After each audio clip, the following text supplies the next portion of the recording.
Régulièrement, vous le savez d'ailleurs, vous nous le demandez, à grand renfort de lettres, de coups de fil, etc.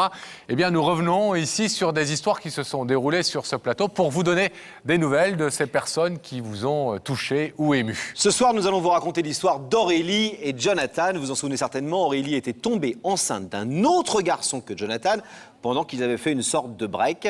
Elle avait gardé cet enfant, bien que plus avec le papa, et elle avait repris des liens avec Jonathan, et elle était venue sur notre plateau lui demander tout simplement « Accepte le bébé que j'ai dans le ventre, c'est avec toi que je veux vivre ma vie ». Comment va le couple? Des nouvelles tout de suite en images, regardez. En anglais ou en français, ce sont toujours les mêmes mots rouge passion pour le désir. On pose sous la belle annonce, on s'aime, on est fier. Aurélie, 16 ans, aime Jonathan, 23 ans. Jonathan aime Aurélie et bien sûr c'est connu, c'est écrit, c'est pour la vie. 3 ans qui passent ensemble comme un seul jour, intense, complice, romantique. Et puis soudain, les petites vagues des disputes commenceraient-elles à agacer les cœurs? On s'agite, on s'énerve, on se grive de petites phrases en mots blessants, faciles. Le sourire de Jonathan se perd, on doute de soi, de ses sentiments. Attention, danger, avis de tempête sur le couple. On se sépare, on se connaissait amants, on se promet d'être encore amis. Aurélie trouve un homme à sa vie. Elle veut se prouver comme un défi que sans Jonathan, ailleurs, c'est le bonheur. Vite être enceinte et croire que l'on peut définitivement se passer du grand amour de sa vie. Mais après 4 mois de grossesse, le futur père de son enfant la quitte. Jonathan est toujours là, l'écoute, la protège. Ils deviennent proches, trop proches à nouveau. Mais Jonathan a toujours eu les bras trop grands pour ne pas les laisser autour d'Aurélie. Et ce qui ne devait plus arriver soudain arrive. Il redevient le seul homme d'Aurélie. Une Aurélie bientôt mère, alors qu'importe la grossesse, pendant quelques semaines, Jonathan fait bonne figure et joue les sages. Mais bientôt son regard se voile. Il n'arrive pas à supporter son avenir de beau-père. Ce cœur qui bat, qui grandit, cette échographie, cet écho d'un homme qui a donné un enfant à Aurélie, lui ferait-il honte? Jonathan a peur de voir dans l'enfant à naître le visage trop connu de cet homme qui est rentré si vite et si fort dans la vie d'Aurélie. Cette rencontre de passage, ce père parti trop tôt qui vivait avec Aurélie.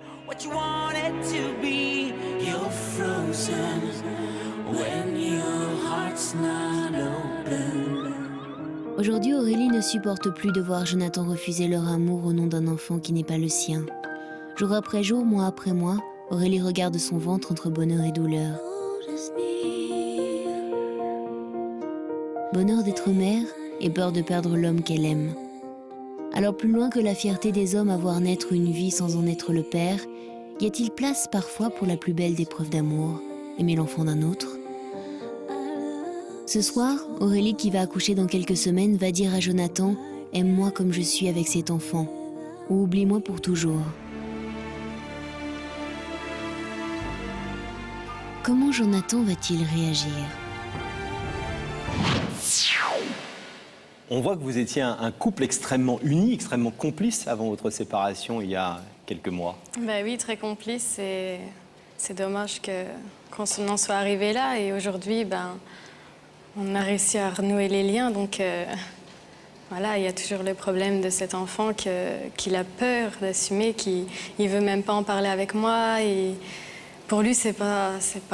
Mais vous êtes ensemble aujourd'hui. Ben oui, nous sommes ensemble. Vous avez des rapports physiques, Oui. Entre guillemets. Ben oui. Donc il peut difficilement ne pas parler d'une grossesse au bout de 8 mois. Quoi. Dès qu'on essaie d'en parler, il change de sujet. Il ne veut pas en parler. Pour lui, c'est pas son enfant. Et... Aujourd'hui, vous vous aimez aussi fort, vous avez le sentiment que vous vous aimez tous les deux aussi fort qu'avant toute cette histoire? Oui. Moi, de mon côté, oui. Il me dit que oui aussi, mais s'il m'aime vraiment comme il l'a dit, il faut qu'il fasse un petit effort avec l'enfant.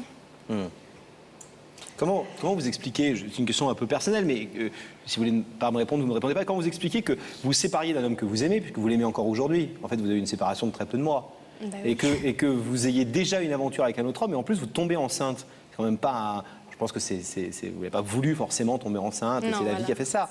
Mais oui, je ne juge pas du tout, c'est pas du tout l'esprit de ma question, mais c'est une question qu'on peut se poser. C'est vrai que c'est très rapide cette année, vous êtes arrivé des choses en tout cas. C'est clair. Et on s'est séparés sur un coup de tête, il nous fallait du recul, la routine s'était installée. On voulait juste prendre du recul, et puis bon, j'ai rencontré quelqu'un, il m'a fait découvrir autre chose, pas forcément mieux.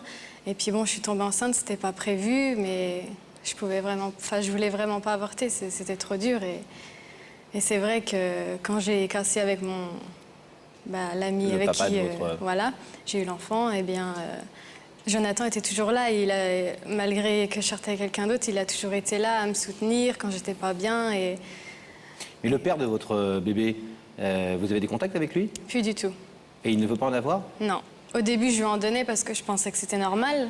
C'était son enfant aussi. Mais bon, de toute façon, il m'avait très bien dit qu'il en ne voulait voulait pas. pas l'assumer. Je peux pas lui en vouloir. C'est moi qui ai voulu le garder. J'assume toute seule. Donc ce que vous souhaitez, c'est qu'en fait, votre ex-petit ami, dont vous espérez qu'il va devenir pendant longtemps votre petit ami, Bah tout oui, court, j'espère. assume cet enfant, Voilà, le qu'il reconnaisse. l'accepte. Peut-être pas le reconnaître, qu'il porte pas son nom non plus, parce que là, ça serait un petit peu trop poussé. Mais j'aimerais qu'il l'accepte, qu'il lui donne un petit peu d'amour quand même, qu'il joue avec lui, Vous pensez que ça peut être un bon papa pour... Oui, ça c'est sûr. Hein. Il adore les enfants, ça c'est sûr. Il en veut de toute façon. Et on en a discuté. Il en revoudra avec moi, c'est sûr. Mais celui-là, c'est plus compliqué. On fait des projets d'avenir, de vacances, tout ça. Mais il parle pas du petit. Bon. Mais l'échéance se rapproche. Ben voilà, donc j'ai peur que dans l'avenir, il le délaisse un peu, qu'après on ait un enfant tous les deux, qu'il fasse des différences. Et si jamais, malheureusement, ce rideau restait fermé, s'il ne répondait pas favorablement à cette demande, est-ce que ça pourrait remettre en cause la suite de votre relation amoureuse avec lui? Ben non, notre amour ne changerait pas. Enfin, pas le mien, c'est sûr, mais c'est vrai que je serais un petit peu déçue parce qu'on ne serait pas une vraie famille. Il manquerait toujours quelque chose. Il y aurait un enfant qui est là, il ne peut pas l'ignorer, faire comme s'il n'était pas là. Ouais. Mais ça ne changerait pas mon amour pour lui. C'est bien compréhensible. C'est pas de lui. Je le comprends que ça doit être difficile.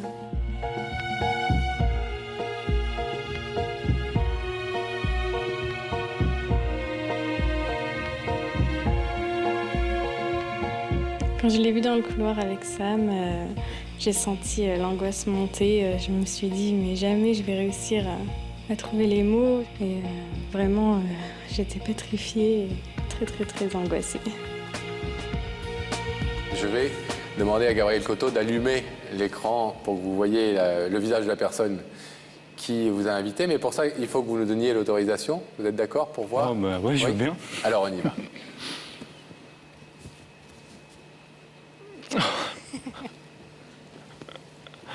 Ah, d'accord.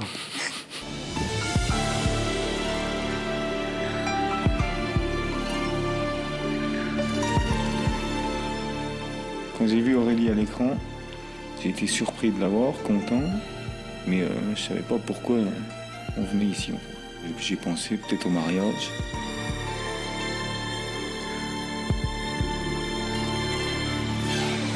Je suis venue ici pour te dire que j'aimerais que tu acceptes l'enfant, en fait. J'aimerais que tu lui donnes un petit peu d'amour. Je voudrais pas que tu le reconnaisses, bien sûr, parce que je sais très bien que c'est pas possible. Et puis, ça serait un petit peu trop te demander, non, je sais très bien. J'aimerais j'aimerais savoir ce que tu en penses. J'aimerais savoir si tu es prêt à lui donner de l'amour, à l'accepter, jouer avec lui, à jouer le rôle du père, en fait, tu vois. Bah oui, si je me suis remis avec toi. Ouais, mais je sais, mais t'as jamais voulu qu'on en parle. Je t'ai même demandé de venir le jour de l'accouchement. T'as pas voulu. C'est pas évident, hein. J'ai l'impression que tu te sens pas concerné. Tu veux jamais en discuter avec moi. Ouais, bon, on n'a jamais trop parlé, mais bon. T'as jamais voulu en parler non plus. Tu changeais vite des sujets. Ouais, c'est vrai.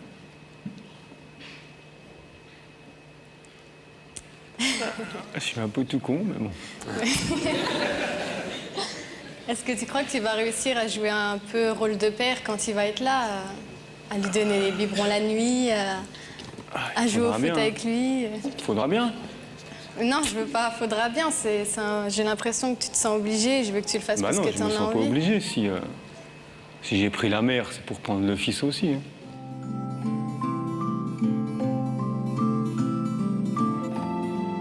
Quand Jonathan a dit devant tous les téléspectateurs que vraiment son amour était fort pour moi, là, je me suis sentie bien et je me suis dit c'est vraiment l'homme de ma vie.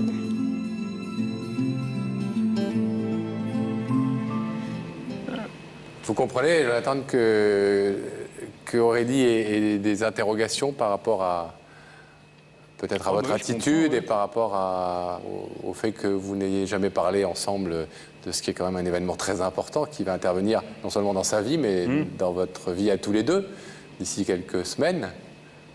3 semaines. Et qu'elle ait besoin effectivement de savoir comment vous allez appréhender ce bouleversement dans votre vie. Bah, j'appréhendais, mais bon, j'appréhendais en moi, en fait. J'en ai pas parlé parce que, je sais pas, parce qu'on n'a pas... Bah, j'en voyais pas encore l'occasion, mais bon. Bah si, moi j'aurais bien eu besoin que tu me dises ce que t'en penses. Ouais, j'aurais pu, ouais. Pour vous, reprendre l'histoire d'amour avec Aurélie, c'était implicitement Bah, au début, accepter l'enfant. non, pas forcément. Après, vu que je suis resté avec, oui, c'était dans mon optique de l'élever quand même. Votre amour pour cette jeune femme est tellement grand Ah ouais, que vous êtes prêt, parce qu'on n'arrête pas de lui demander et on n'arrête pas de lui dire, le pauvre, est-ce qu'il comprend la démarche de sa jeune femme, est-ce qu'il comprend la démarche d'Aurélie, mais on pourrait aussi dire à Aurélie, est-ce que vous comprenez la pudeur, peut-être le fait de ne pas parler, parce que peut-être qu'il accepte une situation qui est pas très facile à accepter pour n'importe quel homme, et c'est tout à son honneur de le faire. Et je pense que tous les gens qui regardent l'émission ce soir doivent le trouver à la fois très courageux et très beau dans sa démarche. Mais est-ce que vous pouvez comprendre aussi qu'il est préféré rester dans le silence plutôt que de vous dire des choses qui vous feraient du mal ou que vous ne comprendriez pas? Il a préféré peut-être justement ne pas vous embarrasser avec ses doutes ou avec ses problèmes. Je sais très bien que c'est difficile, hein. C'est pas tous les hommes qui seraient prêts à accepter l'enfant d'un autre. Ah, je le confirme. Ça, c'est sûr. Je vous le confirme. C'est sûr que c'est difficile et je le comprends bien qu'il soit un petit peu en retrait, mais c'est vrai que vu que je veux faire ma vie avec lui, vivre avec lui, qu'on se marie un jour, qu'on refasse d'autres enfants, je veux pas qu'un jour il fasse de différence entre celui-là et un qu'on aurait vraiment tous les deux. Ça, ce serait pas bon pour le petit, il comprendrait et je sais pas, Ah oui, je suis prêt à... Il n'y a pas de problème, je suis partant. Alors Jonathan, je vais vous demander de vous lever, s'il vous plaît, face au rideau. Aurélie a fait ce soir une démarche très importante pour elle. Elle avait besoin que devant tout le monde et en y mettant beaucoup de solennité, vous lui affirmiez que vous étiez prêt à accepter cet enfant qu'elle porte et qui va naître dans quelques jours. Vous savez que symboliquement, là encore, vous pouvez laisser ce rideau fermé ou l'ouvrir. L'ouvrir, ça veut dire oui, j'accepte cet enfant et j'accepte de l'élever avec toi. Qu'est-ce que vous décidez? Ah bah j'accepte. Vous ouvrez? J'ouvre.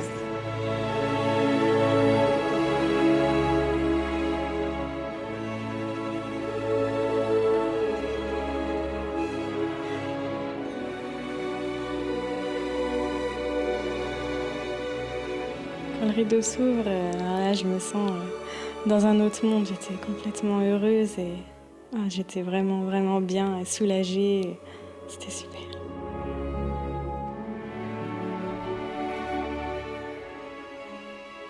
Quand le rideau s'est ouvert, j'étais content de retrouver Aurélie, mais j'étais anxieux parce que je savais que ma vie allait changer. Jonathan n'est pas homme à la parole légère. Un mois plus tard, dans une maternité à Nancy, Aurélie va accoucher d'un enfant dont il n'est pas le père, mais Jonathan veut absolument être à ses côtés. Ils ont souhaité nous laisser être témoins de ce qui restera comme l'un des plus beaux jours de leur vie. Mais soudain, on redoute quelques complications. Le bébé est mal placé. Jonathan est contraint d'attendre à l'extérieur, sans participer, sans pouvoir aider Aurélie. Il ne verra donc pas naître ce bébé qu'il n'attendait pas vraiment.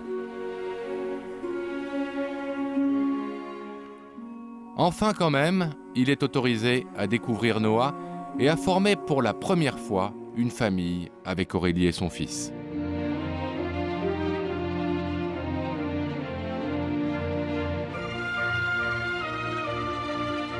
Dès les premières secondes, il trouve l'émotion et les gestes d'un père spontanément, tout naturellement comme une évidence de tendresse et d'amour qui s'imposerait à lui.